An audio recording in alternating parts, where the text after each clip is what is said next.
Sorry, so as I said in the last video, that Vlad Dracula had adopted impaling people as a means for punishment of any crime, lying, distilling, and killing, and all that could be punished by impalement.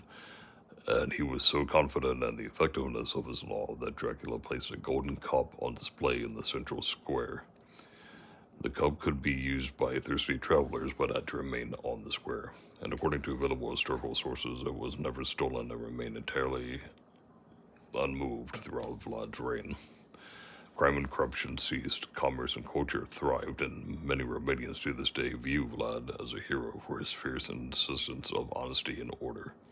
It's worth mentioning that most written sources regarding his reign are based on the numerous propagandistic pamphlets spread by the Germans with the help of their new invention of the printing press. So, it's a brief look at that man, which he has quite a brutal upbringing and illustrious history to some degree, but also, mainly just extremely brutal and kind of gain a pessimistic view, throughout life, but we're not going to cover that right now. It's going down a rabbit hole. So going back to the character of Dracula that we know from the novel and the movie, we find that he has a few different powers or weaknesses.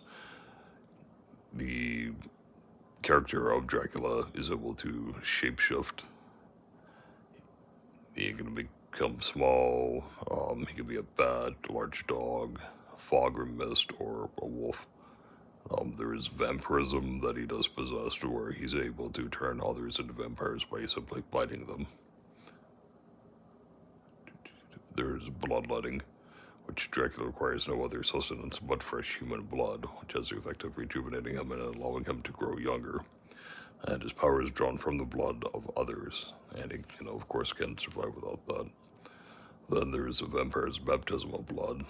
That is one where he has his victims drink his own blood, which he then has a telepathic link to them.